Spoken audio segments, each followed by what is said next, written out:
In this video, I'm going to tell you 7 reasons why sourdough discard recipes often don't work for people and what you can do instead. I'll also go a little bit into how I personally think about sourdough discard, why I don't even like the term discard that much, and how you can start using discard just as you go about your life without constantly looking up recipes or trying to find 100 ways to, use up discard. So in case you're not familiar, sourdough discard is basically a sourdough starter that has been fed and was probably used for baking, but not all of it was used. So whatever is left is now called discard, which, by the way, I think is a terrible name because it makes it sound like it's waste, like there's something wrong with it, and it's definitely not. At least it doesn't have to be. So that's one thing I really want to emphasize. There's nothing wrong with sourdough discard. It's edible, it's great, it's actually fully fermented. So visually, you'll notice that sourdough gets less and less bubbly the longer it sits, and it starts to smell more and more sour. And that's because the bacteria in the starter don't just die off or pause when you don't feed it. They just slow down, but they keep producing acids. So discard is usually more acidic than fresh active starter, and you can definitely smell that. Now, what a lot of people do is they go online and they look up sourdough discard recipes because the common idea is that you can't really bake bread with discard, so discard is unusable. You have to use it up in a recipe, which you actually can bake sourdough with discard, and I'll talk about that in a minute. But first, I want to share why I think most sourdough discard recipes aren't actually the best way to go about it if you want to use a fair amount of sourdough discard. So reason number 1 is that there's no consistent definition of what discard even is. Some people call it discard the second the starter starts to fall.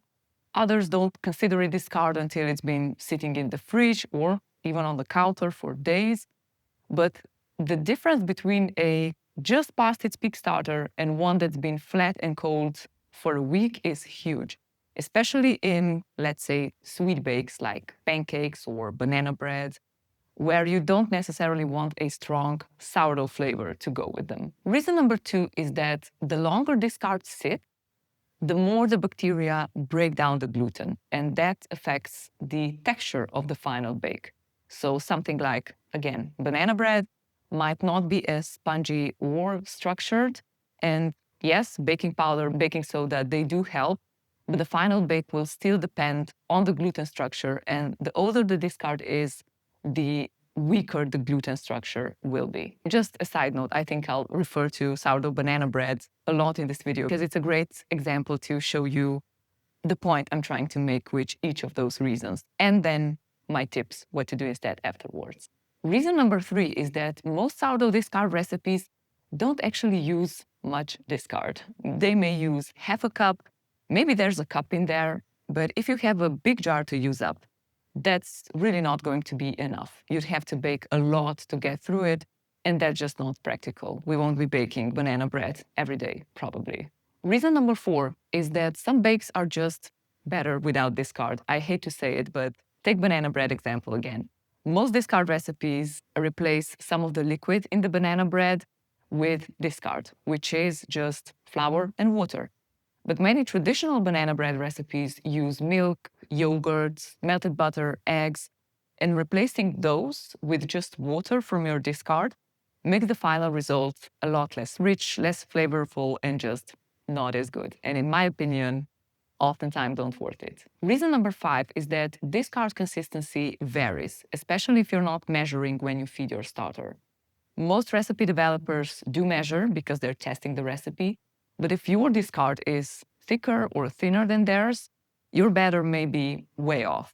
And that can be really frustrating if you're trying to follow a discard recipe and expect your end result to look at least something like the picture they're presenting to you in at least some way. Reason number 6 is that if you're baking sourdough partly for health reasons, discard recipes can feel like a bit of a letdown. And that's because most of them are quick bakes. They don't give the discard any time to ferment the new flour. So even though the starter portion was fermented in the discard, everything else you add to this recipe isn't. And while you can long ferment discard recipes, many will include milk or eggs, And usually people aren't comfortable leaving the batter with eggs and milk overnight or for a few hours.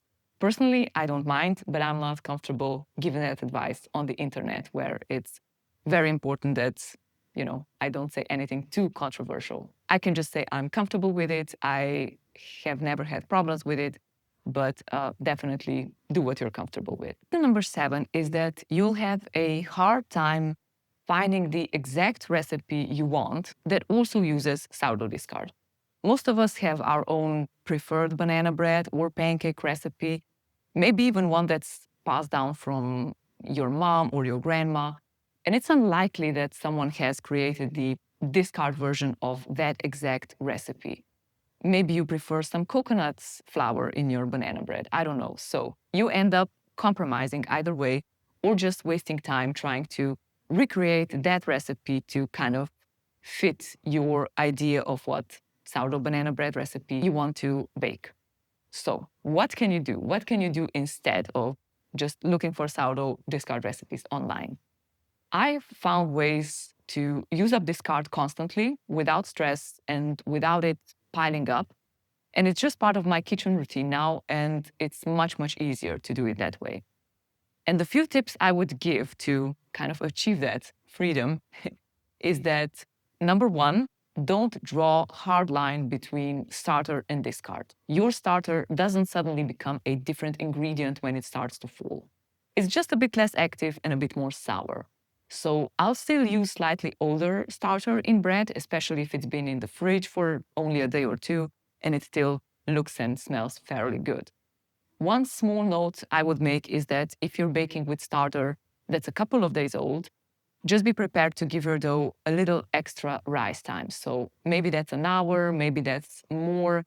That depends on your kitchen temperature mostly. Or you can just use a bit more starter in your dough to kind of speed things up. So if I usually use 100 grams of starter in the recipe, I'll use 110 or 120 grams of a bit older starter and maybe add a tablespoon of flour to balance out the dough. Tip number 2 is to just throw a bit of discard into recipes you already love. So I'll often add half a cup of fresh discards to my favorite banana bread recipe, for example, or my favorite muffin recipe.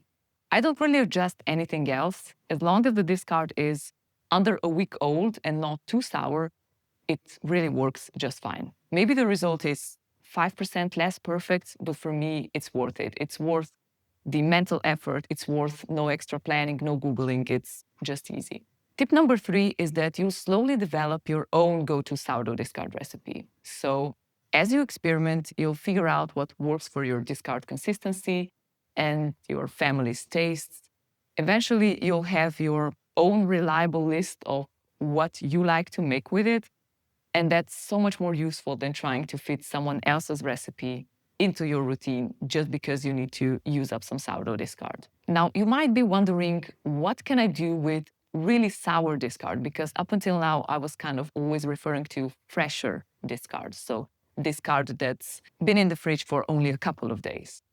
So I don't use very sour discard in breads or sweets. It's just too tangy, but I love it in sharp, savory things. So my go-to recipe for using up all the sourdough discard is sourdough crackers. Crackers with old discard taste amazing, especially with something like Parmesan cheese or sharp cheddar cheese.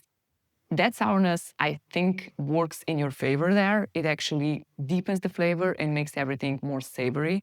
And I'll link my favorite cracker recipe down below, but you can really just put a bit of flour, a bit of melted butter, and some cheese and some salt, maybe some nutritional yeast in a bowl.